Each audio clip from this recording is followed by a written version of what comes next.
The night I filmed Travis Scott's show, something happened that can't be explained. What I captured on camera wasn't a concert. It was something far darker. I've kept this secret for years, but I can't live with it anymore. The crowd, they weren't there for the music. The man on stage, it wasn't just Travis. There was something else, something wrong. I saw it, and now I'm going to tell you, even though part of me wishes I never had. I can't keep it inside any longer. What I filmed that night, it wasn't real. But it gets worse. I should have said something sooner, but I couldn't. I thought I was losing my mind. I thought it was just a twisted dream I'd wake up from. But now, I can't pretend anymore. I have to tell you what happened. You're not going to believe me. I wouldn't either if I hadn't seen it with my own eyes. But I know what I saw, and I know what I filmed. I've kept this secret for so long, but it's been eating at me. Every time I close my eyes, I see it again. I hear it again. That's why I'm telling you this now, and I won't sugarcoat it. It's darker than anything I could have imagined. I was hired to film a show, just another concert, right? But it wasn't just any concert. It was Travis Scott. I was behind the camera, capturing everything from the crowd's reactions to every move he made on the stage. Sounds simple, right? But the moment I stepped into that venue, something felt off. Maybe it was the way the lights hit the walls or how the air felt thick, like it was pressing in on me. There was a heaviness in the atmosphere. Other crew members were moving in silence, speaking in hushed tones. They weren't making eye contact or interacting with each other. It wasn't the usual energy of a show like this. I brushed it off, telling myself it was just nerves or the pressure of the job. But there was a feeling in my stomach that told me I was wrong. Then the show started, and the unease intensified. The crowd was wild, yes, but it felt too controlled, too synchronized. They weren't just bouncing to the beat. They were moving as one, like they were in a trance. And Travis wasn't like the man I'd seen in videos. His movements were jerky, too perfect, almost like a puppet on strings. His face was hollow. His eyes, those eyes, I couldn't look away from them. It wasn't exhaustion or a performance, it was nothing. But I kept filming, trying to capture what I was supposed to. The crowd was screaming, the lights flashing. It was supposed to be the best night of my career, but it wasn't. Then I saw something in the crowd. It wasn't just a blur or a trick of the light. It was a figure standing still while the crowd moved around him. He wasn't reacting to the music, and he wasn't moving in sync with the crowd. I tried to ignore him, thinking I was just being paranoid. But every time I looked back at the camera, he was there, watching me, watching Travis. I had to stop filming. I told myself to focus. This wasn't a horror movie, it was just a concert. But every time I looked back, that figure stayed in the corner of my shot. Then, something I'll never forget happened. Travis didn't just glance at the crowd. He looked directly at the figure. It wasn't like he was performing anymore. It was as if he was waiting for something, waiting for someone. I shouldn't have looked away, but I did. I looked back at the crowd, and everything was normal again. They were screaming, lost in the music, but I knew it wasn't just another show. I stepped back, trying to get a clearer shot. And then I saw it. The second Travis, not some trick of the light, not a shadow. This was a person, another Travis Scott. I froze. I kept filming, trying to capture this impossible sight, trying to make sense of it. But the more I watched, the more I realized there were two of them. They were moving in sync, but wrong, like neither one of them was truly there. I panicked. My camera froze. The footage went static. The sound and lights warped. The show was still going, but I couldn't hear it. I couldn't see it. That's when I felt it. The suffocating air, like I wasn't supposed to be there, like I wasn't meant to see this. And then everything went dark. The lights flickered out. The music stopped. The crowd went silent. I don't know how long it lasted, but when the lights came back on, everything had changed. The second Travis, gone. The figure in the crowd vanished. I couldn't make sense of it. I kept telling myself, it's just a glitch. It's just the lighting. But deep down, I felt something dark had happened. I tried asking the crew what happened. They looked at me like I was crazy. Nothing happened, they said. You're imagining things. But I knew what I saw. I knew what I filmed. The worst part? I can't get the footage back. It's gone. Corrupted. Like it never happened. I've tried to convince myself it was just a mistake, a trick of the mind. But when I close my eyes, I still see him. Both of them. I can't stop asking myself, what did I really see that night? And what was Travis really doing up there? That's when I realized something that terrifies me to this day. What I filmed that night? It wasn't just a concert. It was something far worse. The worst part is, I'm not sure if I'm the only one who saw it. There's more to this story. But I can't say everything yet. But trust me, what happened next? It was worse than anything I could have imagined. The door to the backstage area was heavy, solid, and slick with polish, but it didn't creak when I pushed it open. That should have been the first sign. I wasn't sure what I expected. The noise, the chaos of a live show. But this was different. Everything was too quiet, too still. As soon as I stepped inside, the space opened up before me, vast and sprawling. The lights were dimmed just enough to hide the true size of the room, the shadows playing tricks on my mind. But there was a feeling that I couldn't shake, like the air itself was too thick.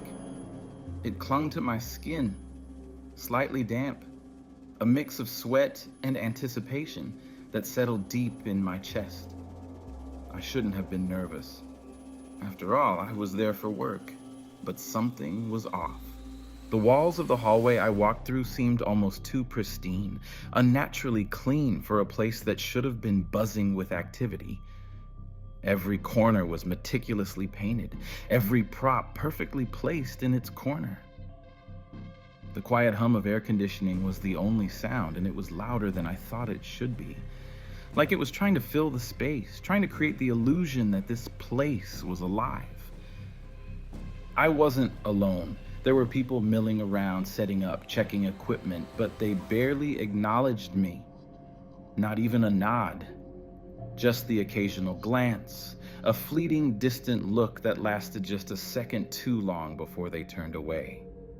Their eyes didn't meet mine. It was like they couldn't even see me.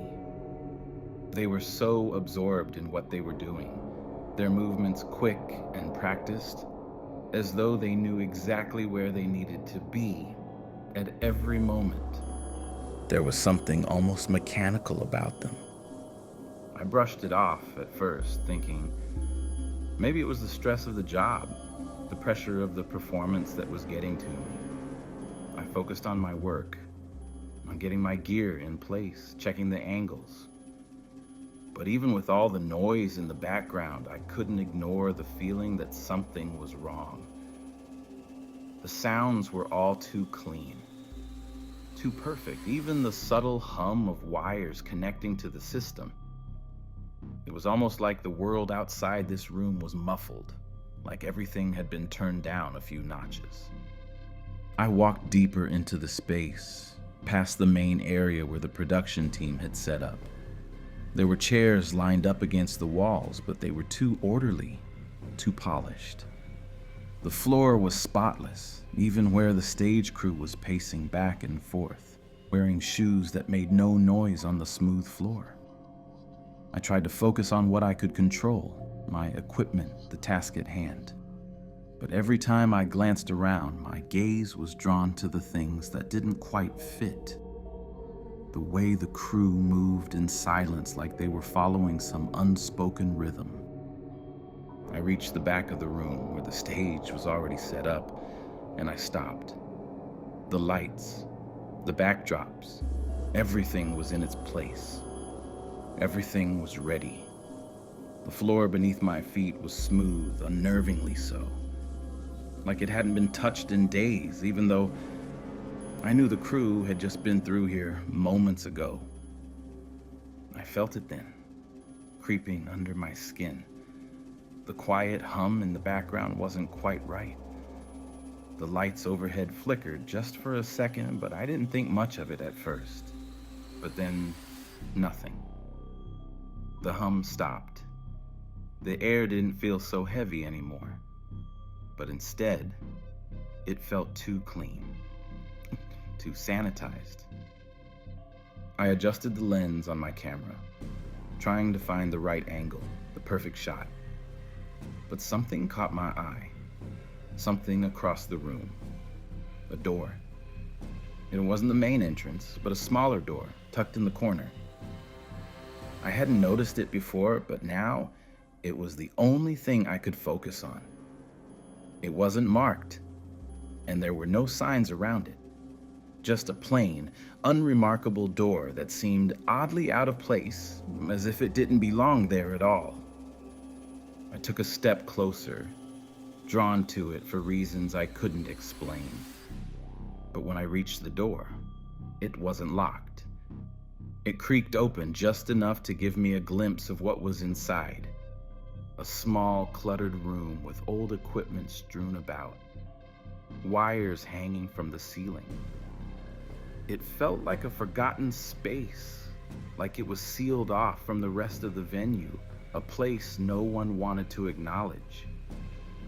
I should have turned away. I should have kept my focus on the show.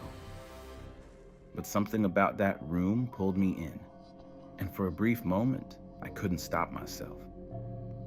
I stepped inside. The air was colder in here, but it wasn't the kind of cold you'd expect. It wasn't the cool air of a storage room or an unused space. It was colder, like the room was somehow holding something back, something I wasn't meant to see.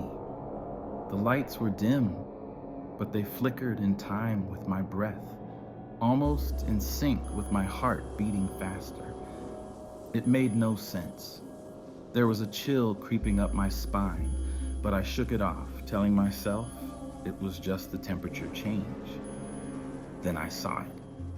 A chair in the corner, facing away from me. It was empty, but it wasn't just any chair. It looked old, worn, like it didn't belong here. As if it had been here longer than everything else, and the room had only just been built around it. I moved closer, my feet silent on the cold floor. My hand reached for the back of the chair, and just as my fingers brushed the edge, the room seemed to breathe. A cold gust of air swept through the space, and I froze. "Who's there?" I whispered to myself, but no answer came. The chair sat unmoving, like it was waiting for someone. The hair on the back of my neck prickled, and I suddenly felt very alone, even though I wasn't. I backed away slowly, my eyes still on the chair. The door clicked shut behind me. I didn't know why I was so afraid of that room, but I felt the pull of it. The dark, still air. The way the chair seemed to be waiting for something. I had to shake it off and focus on the task at hand. The concert was starting soon, and I couldn't let myself get distracted by this. But I couldn't shake the feeling that something was watching me, that I wasn't supposed to be in this place. I turned back to the rest of the venue, trying to convince myself it was all in my head. But then I saw them, the crew, the ones who had been moving silently before. They were standing in a circle gathered near the side of the stage, but there was something unsettling about their posture. Their heads were slightly tilted, like they were listening to something I couldn't hear, like they were waiting for something. I felt like an intruder. They didn't notice me at first, but when I stepped forward, one of them looked up, just one of them, and locked eyes with me. I didn't say anything. I couldn't. There was nothing to say. He didn't speak either. He just stared at me, his eyes blank. And then, as if nothing had happened, he turned back to the others. I couldn't breathe. I turned away quickly, my heart pounding in my chest. I couldn't stay here. I couldn't stay in this place. I had to get out. But the door to the backstage wasn't where I left it. It was further down the hall now. And when I stepped toward it, I realized the room had changed. I hadn't moved. I was still standing exactly where I was before. But somehow, the space had shifted. And that's when it hit me. This wasn't just a venue. Something else was inside this place. Something I hadn't seen before. Something I wasn't meant to see. And it was waiting for me. What I thought was an accident, a momentary lapse in judgment, was only the beginning. What I didn't know was that the nightmare was only starting to unfold. I tried to shake the feeling off as I walked deeper into the backstage area. The silence was almost suffocating now, and I kept telling myself it was just the nature of the event, the pressure of being behind the scenes. I had a job to do. I couldn't afford to get lost in my own head. But the unease was building. It was hard to ignore, no matter how hard I tried. I was starting to feel like something was wrong in a way I couldn't quite explain. It wasn't obvious, not yet, but there was something in the air that made it harder to breathe. I kept my eyes on the stage crew, focusing on their movements, but their focus was off. They were moving mechanically, like a well-rehearsed performance, but I caught glimpses of their eyes, cold, unblinking, never quite meeting mine. There was a disconnect between the physical motions of setting up and the absence of life in their faces. It was as if they were all going through the motions without ever really being present. I found myself walking toward the back of the room, closer to the staff area, when I saw a guest standing near the edge of the crew's circle. He wasn't doing anything, just standing there, watching. But there was something about the way he looked at me. At first I thought it was nothing, maybe just the way the light was catching his face. But when our eyes met, I felt it. A chill ran down my spine, like he was seeing right through me. It wasn't just the look. There was something in his eyes, something dark and knowing, like he was trying to send me a message without saying a word. I didn't know what to make of it, so I turned away quickly, but I couldn't shake the feeling that something was wrong. That look, it lingered in my mind. The guest didn't say anything, but his presence unsettled me. I walked past him and made my way further into the space, hoping the feeling would fade. I passed a few more crew members who glanced at me briefly but continued working in silence. But as I rounded the corner of the back hallway, something caught my eye. It was a door. At first, it seemed ordinary, just another entrance to what I assumed was a storage area. But as I approached, I realized it was locked, completely locked. There was nothing unusual about the door itself. No signs, no markings. It looked like it was meant to be there. Just another part of the building. But something about it seemed off. I stood there for a moment, my fingers hovering near the handle, but I didn't touch it. I couldn't explain why, but I felt like I wasn't supposed to.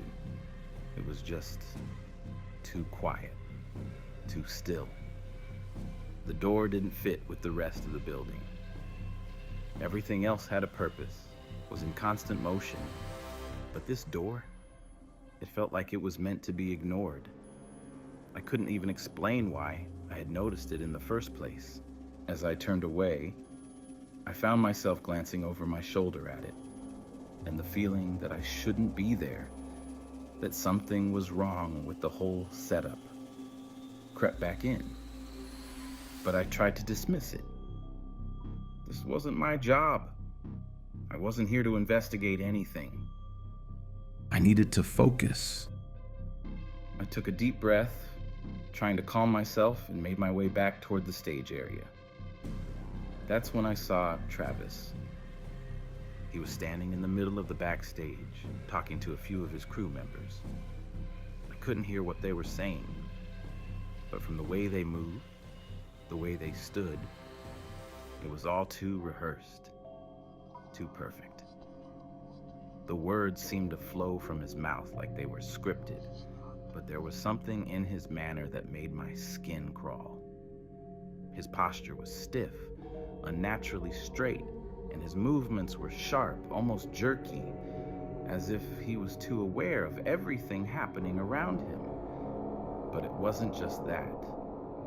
There was something empty in his eyes, a dullness that I hadn't seen before. I stood there, frozen for a moment, watching him, trying to figure out what I was seeing.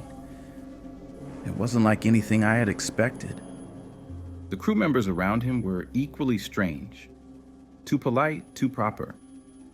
They spoke in short, clipped sentences, their eyes avoiding contact with one another. They didn't speak like people who had worked together for years. They spoke like they were reading from a script. They were on edge, as if they were waiting for someone to tell them what to do next. And Travis? He didn't seem bothered by any of it. He didn't seem bothered by anything, really. He moved through the crowd with a kind of mechanical precision, like someone on autopilot. He nodded as if he was acknowledging people, but it didn't feel real. It was rehearsed, like he'd done this over and over again until it became second nature. I tried to focus on my task, getting the right shots, adjusting my equipment. But every time I looked at him, every time I heard his voice, I couldn't shake the feeling that something wasn't right. He was supposed to be the center of this whole production, but instead, he felt like a ghost, just drifting through the motions of something he no longer cared about. The tension in the air was growing too. It was too quiet in the backstage area. People moved with a sense of urgency, but there was no noise, no laughter, no chatter, no excitement. Just the soft murmur of voices and the occasional clink of equipment. It was as if they were all trying to stay unnoticed. I shifted from foot to foot, uncomfortable. The air around me was getting heavier, thicker, like it was weighing down on my chest. I tried to shake it off, but it wasn't just in my head anymore. There was something off about the whole place. The crew's strange behavior. The way Travis was acting. The locked door. I couldn't focus on the show anymore. Every time I moved, every time I looked around, something felt wrong. I turned back to see if Travis was still standing there, but he was gone. In his place was one of the crew members, talking in hushed tones to someone I didn't recognize. Their conversation wasn't even a conversation. It was just a string of words that meant nothing, like they were waiting for an answer that never came. I couldn't look at it any longer. I couldn't be part of this. I had to leave, had to get out, but the door, the one I'd passed earlier, was now locked. How? It wasn't supposed to be locked.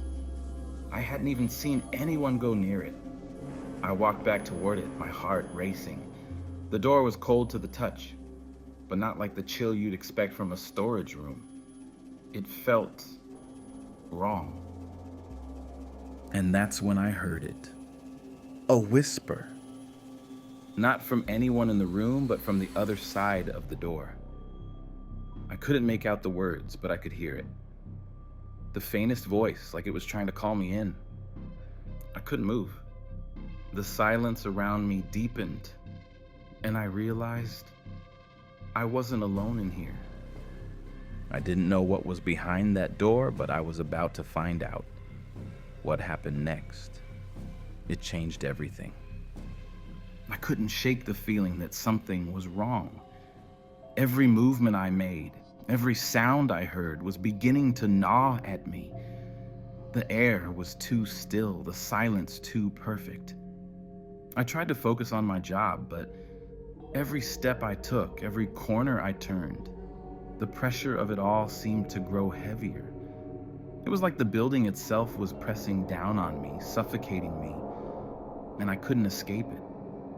I had spent the last few hours navigating the backstage area, trying to ignore the growing sense of dread that had crept into my mind.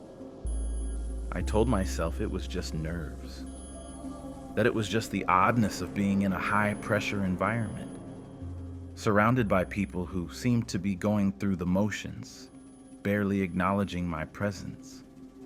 But deep down, I knew something was off. The crew, the staff, and even Travis, none of them seemed real. It wasn't just their mechanical movements. It was the way they felt, like they were acting. There was no life in their eyes.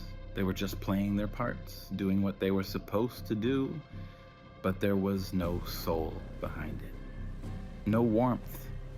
I had caught glimpses of it before. The emptiness. The way the staff would glance at me, then quickly turn away. It wasn't just the weirdness of being a stranger in a high-energy environment.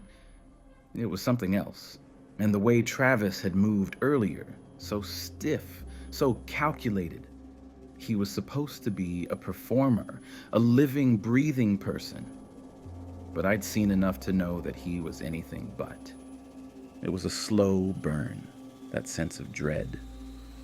I tried to ignore it, to tell myself that everything was fine, but the tension kept building, escalating, until I couldn't pretend anymore. That's when I noticed something new, something that made my blood run cold. I was walking down the hallway, just beyond the main production area, when I heard it, a soft click.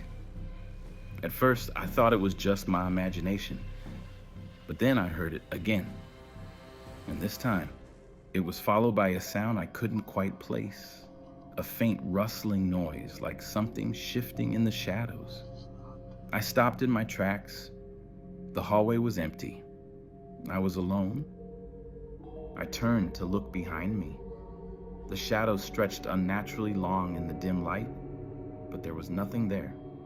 No one. The feeling of being watched, of being followed, hit me like a physical blow, but I couldn't see anyone. I took a slow, hesitant step forward, and that's when it happened. The lights flickered, just for a moment, a brief flash of darkness, but when they came back on, something was different. The hallway, the whole space felt off. The walls seemed to close in. The air felt thicker, and the noise from the production area had died down completely. There was no chatter, no sound of equipment being set up. I walked forward again, but this time, my footsteps didn't sound right. They were too loud, too sharp, echoing in the stillness of the hallway. I passed a row of doors, staff rooms, I assumed, but one of them stood out to me. It was slightly ajar, but the air around it felt strange, like it was holding its breath. I stopped, staring at the crack in the door. It wasn't the same as before. It wasn't just the locked door I'd seen earlier. This was different. Something wasn't right. I could feel it. I reached for the handle, but my hand froze midair. There was a whisper. A soft, almost imperceptible sound coming from inside the room. It wasn't a voice, not really. More like a low hum, or the flutter of fabric brushing against something. But it wasn't normal. I knew that. I pulled my hand back, heart pounding in my chest. My head spun, and for a moment, I wondered if I had imagined it. But then, I heard the click again. The door, the one I had just walked past, was slowly closing. Someone was inside. Someone who didn't want me to see. I backed away, my breath shallow, my skin prickling. I could feel the sweat on my palms, the chill creeping up my spine. I turned and walked quickly down the hallway, every instinct screaming at me to leave, to get out of this place before something worse happened. But I couldn't leave. Not yet. Not without answers. The air had gotten colder. I hadn't noticed it before, but now it was sharp, biting. I could see my breath misting in front of me, a thick fog swirling as I exhaled. It shouldn't have been this cold. Not inside a building with this many people, with the heat of the stage lights just beyond the walls. I hurried through the hallway, past the crew, past the locked door, and reached the back exit. I needed a moment. I needed to breathe. But as I stepped outside, something caught my eye. A figure standing in the distance near the far edge of the parking lot. The person was facing away from me, but I knew. I knew it was him. Travis. Except he wasn't moving. He was standing perfectly still, staring at nothing. His body was rigid, his shoulders tight. I tried to move closer, but as I took a step toward him, the figure turned. It wasn't Travis. I stopped dead in my tracks. The person who turned to face me wasn't just another member of the crew.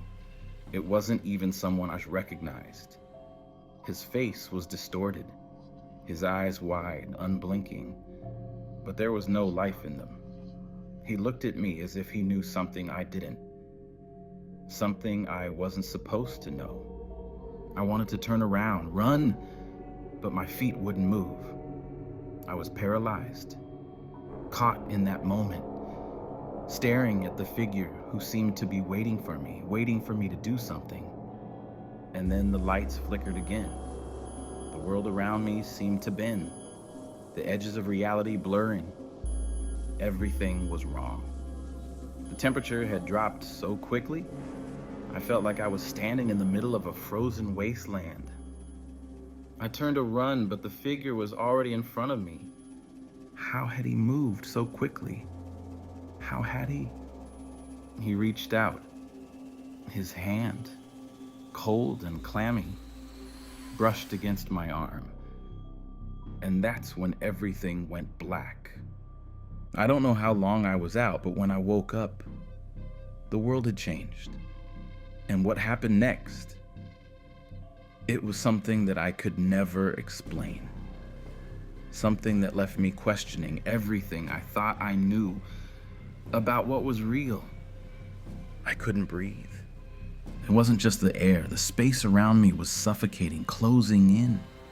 My vision blurred, and for a moment, I thought I might collapse right there. I was shaking, my heart pounding in my chest like it was trying to escape my ribcage. I had to get out, but I couldn't move. Every step I tried to take felt like walking through thick, invisible mud. The hallway stretched out in front of me, impossibly long. The edges of the walls bending and warping as though the room itself was twisting, mocking my attempts to leave. The silence around me was deafening, louder than any scream I could have heard. It was inescapable. The world around me felt wrong. I couldn't explain it, but something was off in every corner, every breath I took. The air, heavy with an unnatural chill, had turned stagnant. It pressed against me, pulling me down, like I was sinking into the ground itself. I turned to look back, but nothing was the same. The space I had just been in had vanished, replaced by a cold, empty hallway. The familiar sets of equipment, the crew, everything had disappeared. I was alone. I could feel my mind beginning to unravel, like I was caught in a loop. I tried to calm myself, to gather my thoughts, but my own voice in my head seemed alien, distant. What was happening? Then, I heard it. At first, it was just a whisper, a soft rustle, like wind moving through dry leaves. But it wasn't the sound that made me freeze. It was the voice. I didn't understand the words at first, but the tone, it sounded like me. My own voice, distorted, strained. It echoed through my head as if it was coming from somewhere deep inside me, not from the air. It was impossible, wrong, and it took every ounce of my willpower to keep myself from screaming. The voice was asking me something, or was it telling me something? I couldn't tell anymore. Do you see it now? It was there, in the back of my mind. The question, the impossible weight of it. The voice was both in me and outside me. It was part of the building, part of the very air I was breathing. It was me, yet not me. I stumbled forward, my hands grasping at the walls for stability, but the walls seemed to shift beneath my touch, flickering between surfaces, between textures that didn't match. One moment, the walls felt smooth, cool, like marble, and then the next, they were rough, like wood, splintering under my fingers. I gasped, pulling my hands away. The voice spoke again, clearer this time. You've seen it, haven't you? I shook my head, trying to block it out, trying to ignore the growing panic, the tightening grip around my chest, but I couldn't. I couldn't stop the flood of thoughts from crashing into me, tearing away every ounce of logic I had left. What was happening? What was real? It's here, isn't it? I wanted to scream. I wanted to run, but my legs felt numb, like they were no longer my own. I tried to look around, but all I saw was the distorted, warped hallway. It was endless, stretching out in both directions, and in the center of it, something was moving. At first, it was just a flicker, like a shadow crossing the floor. But then, the shadow shifted, twisted, and I could see it clearly. It was a figure, standing just ahead of me. But it wasn't a person. Not exactly. It had the shape of a man, but its features were wrong. They were blurred, distorted, like a face caught halfway between existence and nothingness. The eyes were hollow, dark, and they stared at me, deep into my soul. I couldn't look away. I couldn't breathe. The figure moved toward me, its steps silent, but I could feel the ground beneath me tremble with every inch it gained. I wanted to run. I needed to run, but my body refused to move. It was like I was rooted to the floor, trapped in place. The longer I stared at it, the more my own mind seemed to unravel, like a thread being pulled, slowly, deliberately, until everything I thought I knew about myself, about reality, began to fray at the edges. It's here. The voice wasn't mine anymore. It was a chorus, distant and alien, like it was speaking through me, in me. The figure in front of me smiled, but it wasn't a real smile. It wasn't human. The lips stretched impossibly wide, revealing teeth too sharp, too many, like the mouth was too big. It stepped closer. You see it? The voice whispered again, so close it felt like it was inside my skull. The figure's lips moved as if it was speaking, but the words were lost in the overwhelming noise in my head. I felt the cold seep into my bones, my skin prickling, the hairs on my neck standing on end. My heart was thundering, but I couldn't move. I couldn't tear my eyes away. The figure reached out with the long, twisted hands, fingers too long, too pale, and it touched me. The sensation was unlike anything I had ever felt before.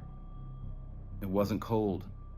It was like nothingness, an absence of warmth, an absence of life. It passed through me like I was made of smoke, and then, in the next instant, everything stopped. The world around me went black. I don't know how long I was unconscious, but when I woke up, the air was different. The space was different. The room, no, the entire building was no longer the place I had been. I wasn't in the backstage area anymore. I wasn't in the world I knew anymore. Everything around me felt wrong. The walls weren't solid but liquid, shifting with every blink, and the floor beneath me buckled, like the building was breathing. It was dark, but not the kind of dark you find in an empty room.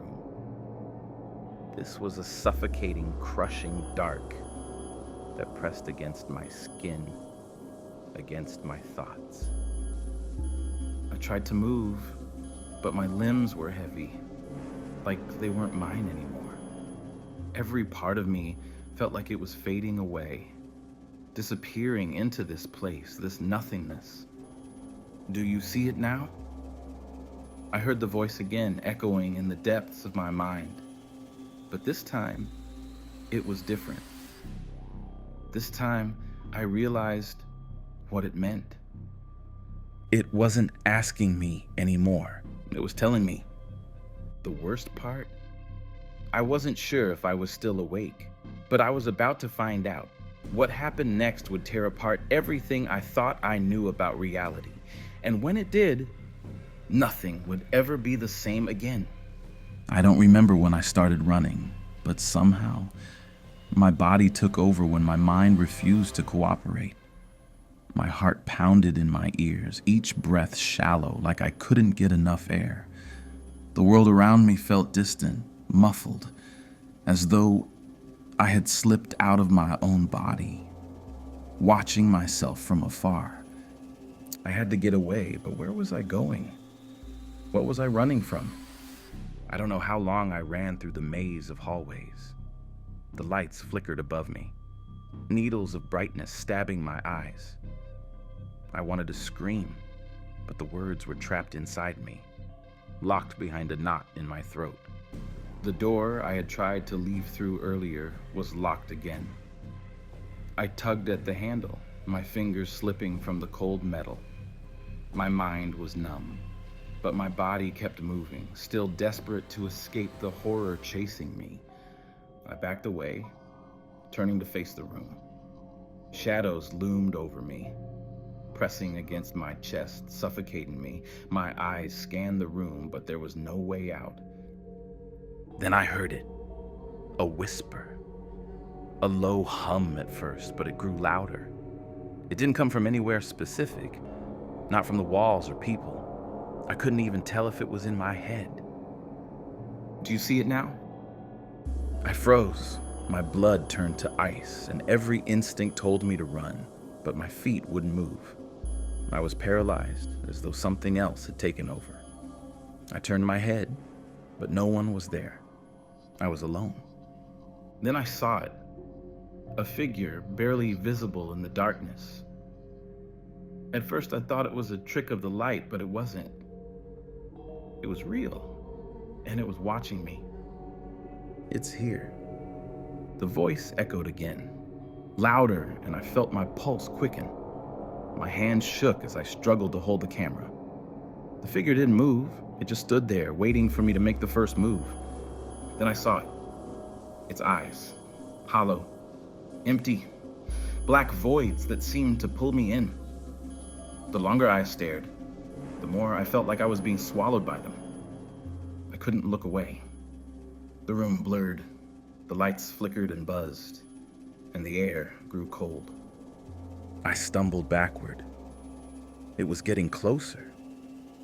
I could feel its presence, its weight in the room.